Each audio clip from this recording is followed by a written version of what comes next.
Good morning everyone. Class 10th.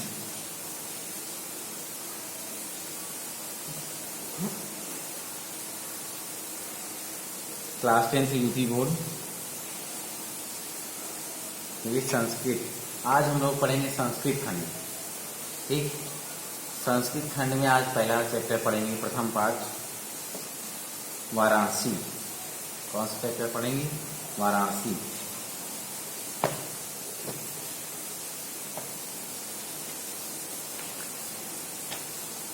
देखिए, पढ़िए।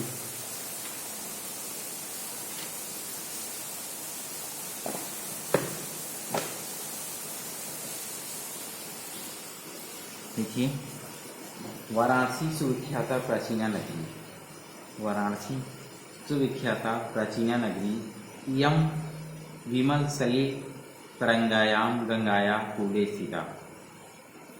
सुविख्यात मतलब प्रसिद्ध, सुप्रसिद्ध। विमल सलिल तरंगायाम मतलब निर्मल जल की लहरों वाली, निर्मल जल की लहरों वाली। कूले मतलब होता है किनारे पर, किनारे पर। अस्य घटायाम वलयाकृति परिमितन धवलयाम चंद्रिकाय बहुराष्ट्री। घटायना मतलब घाटों की, वलय आकृति मतलब घुमावदार आकृति वाली, घुमावदार आकृति वाली।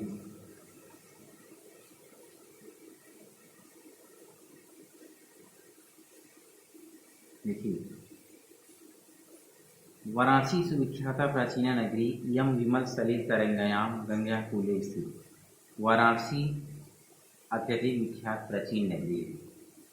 वाराणसी सुप्रसिद्ध विख्यात प्राचीन नगरी है। यम विमल सलिल तरंगायाम गंगा कूले स्थित। यह स्वच्छ जल की तरंगों वाली, या स्वच्छ जल की लहरों वाली गंगा के किनारे स्थित है। यह स्वच्छ जल की लहरों वाली गंगा के किनारे स्थित है। अस्य घट्टानाम वलयाकृति पंडिगत धवलया चंद्रिका है बहुराष्ट्रीय। इसके घाटों में क्या कह, अस्य घट्टायाम इसके घाटों में घुमावदार आकृति वाली, घुमावदार आकृति वाली पंक्ति सफेद चांदनी में बहुत सुंदर लगती है। क्या कह रहा है? धवल चंद्रिकायाम, धवल चंद्रिका, धवल मतलब सफेद, चंद्रिका मतलब चंद्रमा की चांदनी। क्या कह रहे हैं? कह रहे अस्य घटनाम, इसके घाटों की घुमावदार आकृति वाली पंक्ति सफेद चांदनी में बहुत सुंदर लगती है। अनगिनत पर्यटका सुतेरभ्या नित्य सत आयन्ति। अनगिनत पर्यटका सुतेरभ्या नित्य अत आयन्ति।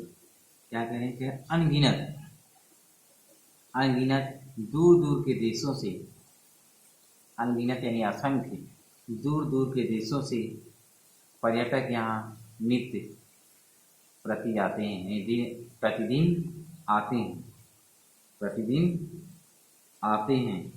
अस्य घटनाश शोभा विलेख्य इमा बहुत संस्कृति।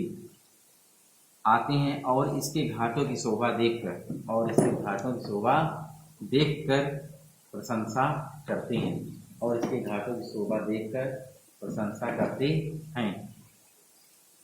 क्या करें? फिर वाराणसी एक बहुत प्राचीन प्रसिद्ध नगरी है।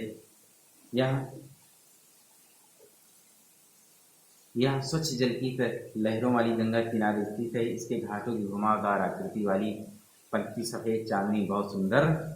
कहने मतलब ये, इसके घाटों की आकृतियाँ, घुमावदार जो आकृतियाँ हैं, वह स्वच्छ चांदनी में चंद्रमा जब खिला हुआ तो बहुत सुंदर दिखाई देता है, लगता है। दूर दूर देशों के असंख्य पर्यटक लोग यहाँ पर आते हैं और आकर इसके घाटों की शोभा को देखकर आश्चर्यचकित रहते हैं और इसकी प्रशंसा करते हैं। ये था पहला पैराग्राफ। ठीक, अब दूसरा पैराग्राफ पढ़िए। वाराणस्याम प्राचीन कालादेव, वाराणस्याम प्राचीन कालादेव गेहे गेहे विद्यायाम दिव्य ज्योति भोगते। देहे गेहे, क्या कह रहे हैं? वाराणस्याम प्राचीन कालादेव गेहे गेहे विद्यायाम दिव्यम ज्योतिय घोषति। वाराणसी में प्राचीन काल में, वाराणसी में प्राचीन काल, गेह मतलब होता है घर, गेह माने घर, विद्या मतलब विद्या ज्ञान, दी मतलब ज्योति। कहते हैं वाराणसी में प्राचीन काल से ही घर घर में विद्या की अलौकिक ज्योति प्रकाशित है। वाराणस्याः प्राचीन कालादेव गेहे विद्यां दिव्य ज्योति स्वप्ते। वाराणसी में प्राचीन काल से ही घर घर में विद्या की अलौकिक ज्योति प्रकाशित है। अधुना अपि अत्र, अधुना अपि अत्र संस्कृत वाग्धारा सततं प्रवहति। अधुना अपि अत्र संस्कृत वाग्धारा सततं प्रवहति, जनानां ज्ञानस्य वर्धयति। क्या कहते हैं? अभी यहाँ, अत्र संस्कृत वाग्धारा सततं प्रवहति, अभी यहाँ संस्कृत वाणी की धारा निरंतर बहती रहती है या बह रही है। अभी यहाँ संस्कृत वाणी की निरंतर धारा बह रही है। जनानां ज्ञानस्य वर्धते, और लोगों के ज्ञान को बढ़ा रही है, और लोगों के ज्ञान को बढ़ा रही है, और लोगों के ज्ञान को बढ़ा रही है।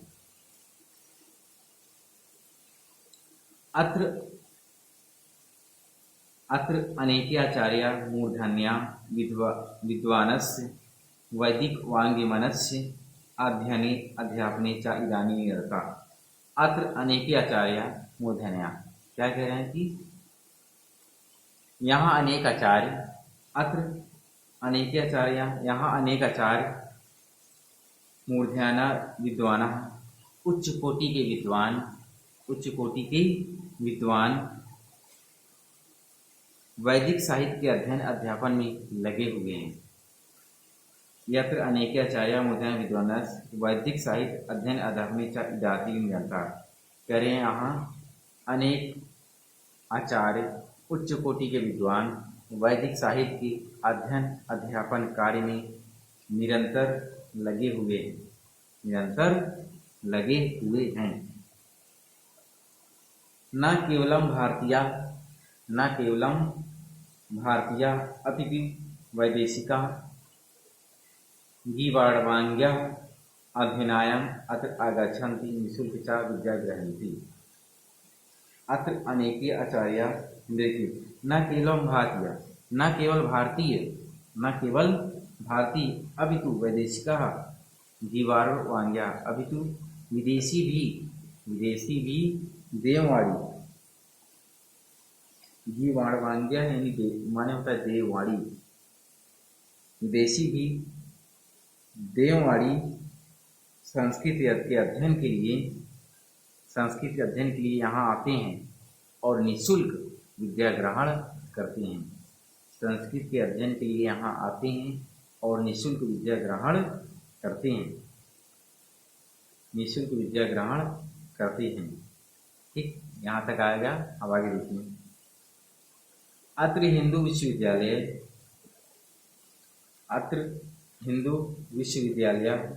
संस्कृत विश्वविद्यालय, काशी विद्यापीठम इत्येते त्रयः विश्वविद्यालयाः सन्ति। यहाँ हिंदू विश्वविद्यालय, संस्कृत विश्वविद्यालय और काशी विद्यापीठ, ये 3 विश्वविद्यालय स्थित हैं। ये 3 विश्वविद्यालय स्थित हैं। येषु नवीनानां प्राचीनस्य ज्ञान विज्ञान विषयाणाम् अध्ययनं प्रचलति। जिनमें नवीनानां मतलब नवीन, नए, जिनमें नवीन और प्राचीन विज्ञानों के विषयों का अध्ययन किया जाता है। इन विद्यालयों में नए ज्ञान और प्राचीन विज्ञान के विषयों का अध्ययन किया जाता है। यह अध्ययन चलता रहता है। देखिए आगे क्या दिया हुआ, देखिए।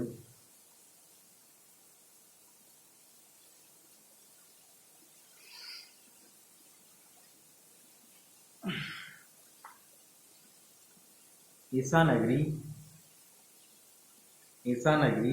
भारतीय संस्कृति संस्कृत भाषायाश्च केन्द्रस्थलम् अस्ति। यह नगरी क्या कह रहे हैं, यह नगरी भारतीय संस्कृति और संस्कृत भाषा का केंद्र स्थल है। यह नगरी भारतीय संस्कृति और संस्कृत भाषा का केंद्र स्थल है, केंद्र स्थल है। इत एव संस्कृत वाङ्मयस्य संस्कृतस्य आलोक सर्वत्र प्रचुता।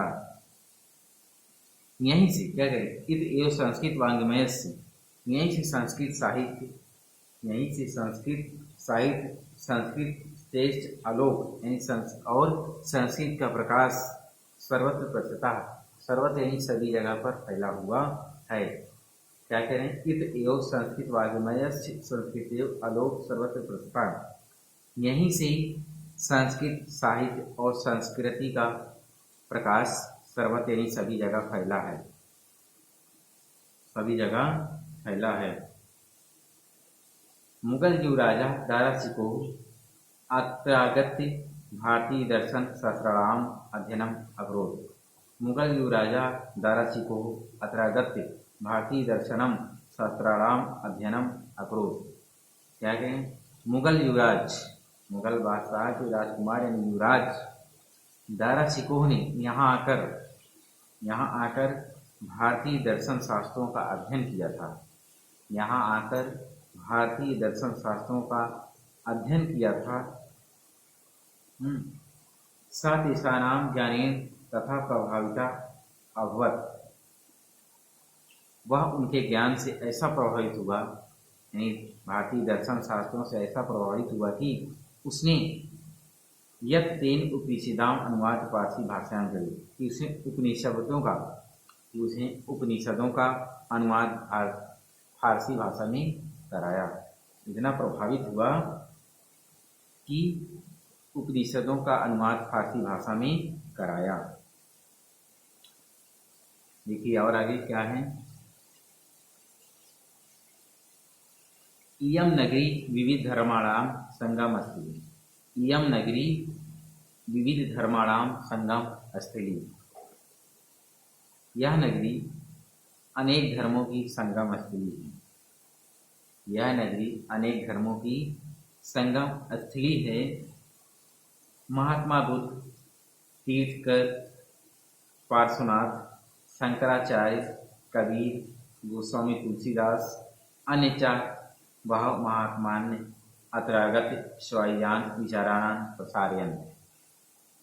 कहीं महात्मा बुद्ध, तीर्थकर, पार्श्वनाथ, शंकराचार्य, कबीरदास, गोस्वामी तुलसीदास और दूसरे अनेक महात्माओं ने यहाँ आकर अपने विचारों का प्रसार किया।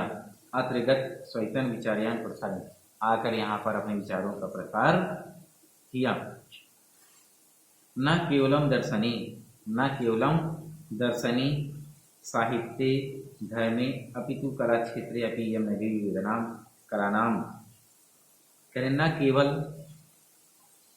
दर्शन, साहित्य और धर्म में भी, अपितु कला के क्षेत्र में भी यह नगरी तरह तरह की कलाओं और शिल्पों के लिए विश्व में प्रसिद्ध है।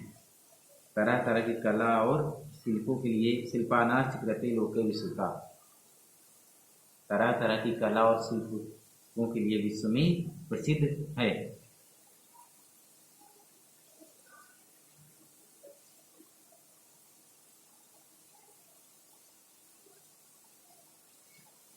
अत्रतया, आगे देखिए, अत्रतया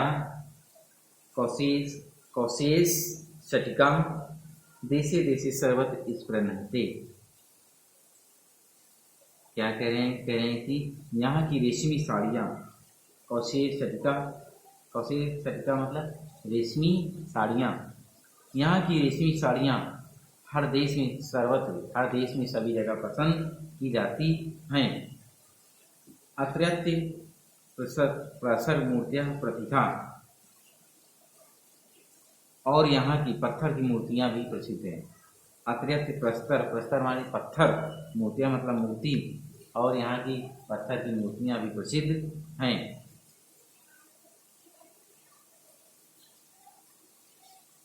प्रसिद्ध हैं।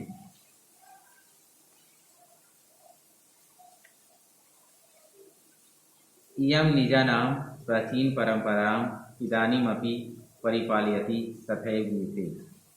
इयं,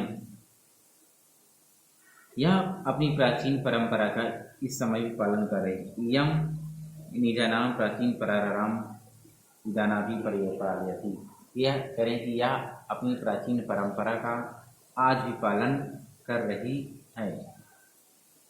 यह वाराणसी नगरी अपनी प्राचीन परंपरा का आज भी पालन कर रही है। तथैव गीयते कवि, अतः कवियों द्वारा गाए गए गीत है। एक दोहा क्या है? मरणं मंगलम यत्र विभूषिश्च विभूषणम्। मरणं मंगलम यत्र विभूषिश्च विभूषणम्। कौपीनम यत्र कौशेयम स काशिकेन नीयते।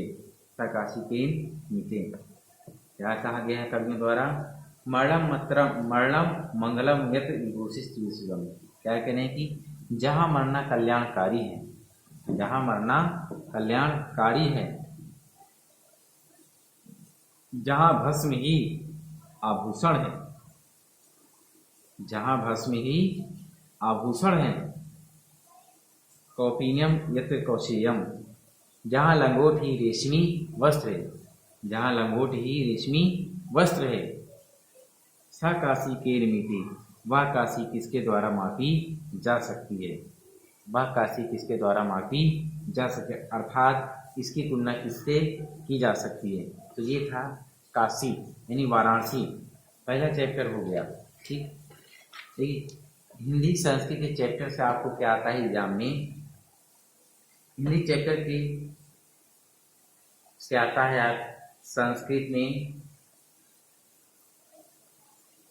एक पैराग्राफ दे देगा और उसका कहेगा इसका संदर्भ और व्याख्या लिखिए। संदर्भ प्रसंज्ञा व्याख्या लिखना रहता है। तो व्याख्या यानी अनुवाद, संदर्भ अनुवाद करना रहता है। इसका अनुवाद अभी हमने बताया, इसको आप लोगों को करना है, कॉपी में नोट्स करना है। पूरे चैप्टर का अनुवाद हिंदी में लिखना है पैसेज वाइज, पैराग्राफ पे, पहले एक पैराग्राफ, फिर दूसरे पैराग्राफ, फिर तीसरे पैराग्राफ, ऐसे करना है। ठीक, इसके अलावा और क्या आता है संस्कृत में? इनमें से क्वेश्चन आंसर आते हैं। क्या आते हैं? क्वेश्चन आंसर आते हैं। क्वेश्चन आंसर देख लीजिए थोड़ा एक बार।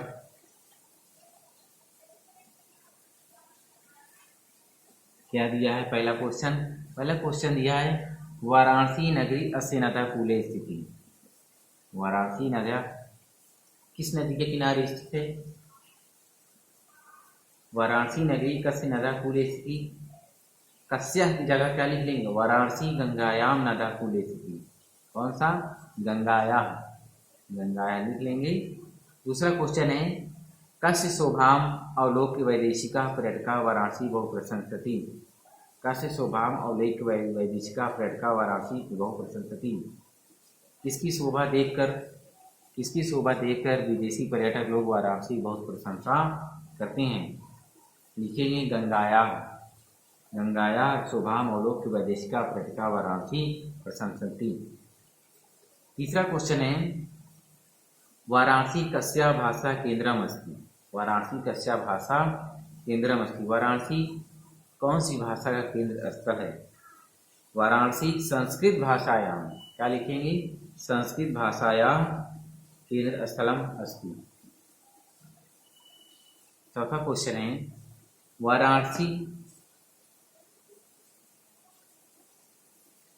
वाराणस्यात् कियम अति विश्वविद्यालय सन्ति। वाराणसी में कितने विश्वविद्यालय हैं? कितने विश्वविद्यालय हैं? वाराणसी त्रय विश्वविद्यालय सन्ति। त्रय यानी 3 विश्वविद्यालय हैं। क्या लिखेंगे? त्रय, त्रा और या फिर आ की मात्रा, त्रय। पांचवा संपूर्णानंद संस्कृत विश्वविद्यालय कस्य नगरे विद्यते। संपूर्ण संस्कृत विश्वविद्यालय कस्य नगरी यानी कौन सी नगर में स्थित है? संपूर्णानंद संस्कृत विश्वविद्यालय वाराणस्याम नगर्यां विद्यते। छठा क्वेश्चन है वाराणसी नगरी केषां संगमस्थली। वाराणसी नगरी केशाम संगमति, यानी वाराणसी नगरी में किस क्या कौन सी चीज़ का संगम स्थल है, किस चीज़ का संगम स्थल है। वाराणसी नगरी विभिन्न धर्मों की संगम स्थली है। सातवां है वाराणसी कस्य केंद्र स्थली अस्ति, वाराणसी कस्य केंद्र स्थली अस्ति, वाराणसी संस्कृत भाषायाम केंद्र स्थली है, वाराणसी जो है वो संस्कृत की केंद्र भाषा स्थली है। अगला है दारासिको पुत्र गत्वा भारतीय शास्त्राणाम अध्ययनम अकरोत्, दारासिको भारतीय शास्त्रों के अध्ययन उपनिषदों का अध्ययन करने के लिए कहाँ गया था। दारासिको वाराणसी गत्वा, क्या लिखेंगे, वाराणसी गत्वा भारतीय शास्त्राणाम अध्ययनम अकरोत्। 9वां क्वेश्चन है संस्कृत विश्वविद्यालय कस्य नगर्याम विद्यते, संस्कृत विश्वविद्यालय कस्य नगर्याम विद्यते, संस्कृत विद्यालय वाराणस्याम नगर्याम विद्यते। वाराणसी किम अर्थ प्रसिद्ध है, 10वां है वाराणसी किम अर्थ प्रसिद्ध, 10वां क्या है, वाराणसी किम अर्थ प्रसिद्ध, यानी वाराणसी किस लिए प्रसिद्ध है। वाराणसी विद्या दर्शन साहित्य धर्म शिल्पार्थ प्रसिद्ध अस्ति, यानी विद्या के लिए, दर्शन साहित्य और धर्म के लिए, कला तथा शिल्प के लिए प्रसिद्ध है। वैदेशिकाः वाराणसी केन हेतुना आगच्छन्ति, वैदेशिकाः वाराणसी केन हेतुना आगच्छन्ति, वैदेशिकाः वाराणसी गीवारण्यां वाज्ञान का अध्ययनम आगच्छन्ति, यानी संस्कृत वाणी को पढ़ने या सीखने के लिए यहाँ पर लोग आते हैं ना। ये नेक्स्ट है 12, पुत्र मरणम मंगलम भवति, कहाँ मरना कल्याणकारी होता है। वाराणस्याम मरणम मंगलम भवति, वाराणस्याम मंगलम मरणम भवति। अब है 13, वाराणसी नगरी के शाम कृते लोके विश्रुवा अस्ति, वाराणसी नगरी के शाम कृते लोके विश्रुता अस्ति। इयम नगरी, क्या लिखी स्टार्ट, इयम नगरी विद्या कला नाम संस्कृत भाषाया संस्कृतस्य कृते प्रसिद्धा अस्ति। 14 नंबर क्वेश्चन, दारासिकोहेन उपनिषदाम अनुवादा कस्य भाषायां करी, यानी दारासिको ने उपनिषदों का अध्ययन कौन सी भाषा में किया था। पढ़े थे अभी, फारसी में किया था ना, तो लिखेंगे क्या, दारासिकोहेन उपनिषदाम अनुवादा पारसी भाषायां परिता, फारसी भाषा में। अगला है 15वां, वाराणस्याः कानि वस्तूनि प्रसिद्धन्ति, वाराणसी कला शिल्प कौशल सटिका मतलब रेशमी साड़ियों के लिए प्रसिद्ध संति।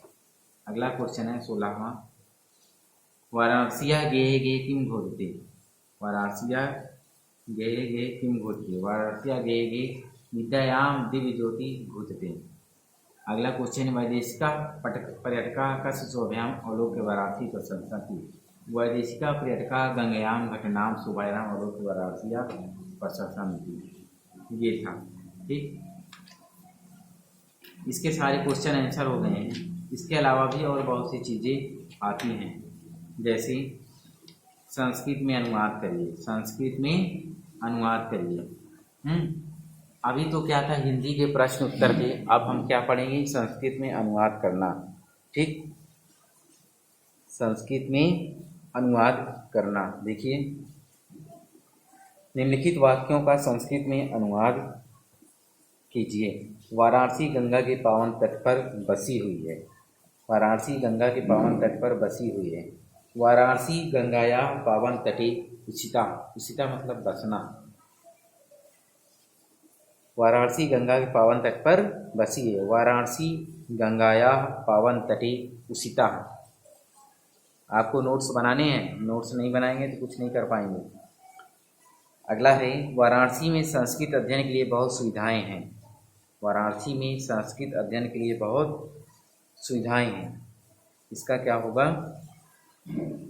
इसका होगा वाराणस्याम संस्कृत अध्ययनाम, वाराणस्याम संस्कृत अध्ययनायाम बहवः सुविधायाम सुविधाः बहवः सुविधा सन्ति, बहवः सुविधा सन्ति। अगला है वाराणसी धर्मों की संगम स्थली है।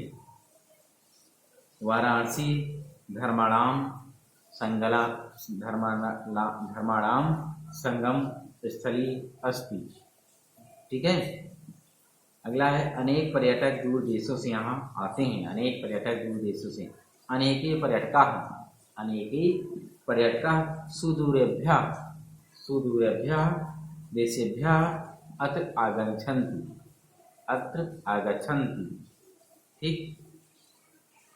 अगला है वाराणसी किस भाषा का केंद्र है।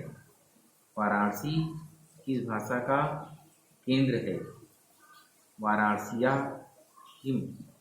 वाराणस्या कस भाषायां केंद्र अस्ति।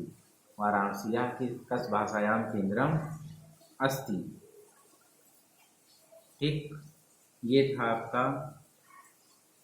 और इसमें दिया है बुक में आपके, श्याम फल खाएगा चतुर ग्रामीण पढ़ा लिखा था। वह पैर से लंगड़ा है। सा पतेन पंगु अस्ति। वृक्ष से फल देते हैं। वृक्षात् फलानि पतन्ति। श्याम फल खाएगा। श्याम फलम खादयति। श्याम फलम खादयति। ठीक। ये था आपका पहला चैप्टर। पहला चैप्टर बता दिया। पहले चैप्टर से आप लोगों को पूरे चैप्टर का संदर्भ पूरा पैराग्राफ वाइज, जैसे आपको कुछ बुक में पीछे तरफ दिया है, अवतरण अनुवाद, निम्नलिखित अवतरणों का हिंदी में अनुवाद कीजिए। ऐसे ही पैराग्राफ बनाकर उनका संदर्भ लिखना है, प्रसंग लिखना है और फिर उनका अनुवाद करना है। ये आपका एग्जाम में आएगा। इसके बाद आपको इसमें और लास्ट में बचा है व्याकरण संबंधी प्रश्न। निम्नलिखित क्रिया रूपों में धातु लकार वचन तथा पुरुष स्पष्ट कीजिए। ग्रह, अड़ंती, अक्रोध, आयंती, ग्रध्यंती, स्त्रंती, इनमें आपको धातु लकार वचन पुरुष ये सब पहचानना है। एक आपको याद कर लेना है, जैसे पट का पटती, पटती, पठंती, ऐसे आपको याद कर लेना है। उसी के अनुसार एक का याद कर लीजिए सभी लकारों में, पांचों लकार में याद कर लीजिए और आराम से सब आ जाएंगे। निम्नलिखित वाक्यों में मोटे छपे शब्दों, विभक्ति और उनके प्रयोग का कारण लिखिए। ये भी आता है आपके एग्जाम में। महात्मना अत्रज्ञता सुयान विचार्याणाम पठाएं। सुयान विचार्यान, इसमें कौन सी विभक्ति है। प्रथमा, द्वितीया, तृतीया, चतुर्थ, पंचमी, षष्ठी, सप्तमी, अष्टमी, ये आपको पहचानना है। जब तक आप शब्द रूप याद नहीं करेंगे ये भी पहचान नहीं पाएंगे। देखिए लास्ट में क्या दिया है, निम्नलिखित शब्दों में प्रयुक्त विभक्ति एवं वचन का उल्लेख कीजिए। अध्यायाम, ज्ञानायाम, गंगायाम, कूले, देशेभ्या, विचाराणी में विभक्ति और वचन आपको लिखना है। कौन सी विभक्ति और कौन सी वचन, यही जो बताया था अभी, यानी प्रथम, द्वितीय, तृतीया, ये आपको लिखना है। ये आपका पहला चैप्टर पूरी तरह से समाप्त हो गया है। इसके लिए अब आप नोट्स बनाइए अलग से और लिखना प्रारंभ कर दीजिए। ठीक है, पूरा कंप्लीट कर डालिए। तो आज के लिए इतना ही। अब आगे हम लोग पढ़ेंगे अगला चैप्टर। ठीक है, ओके।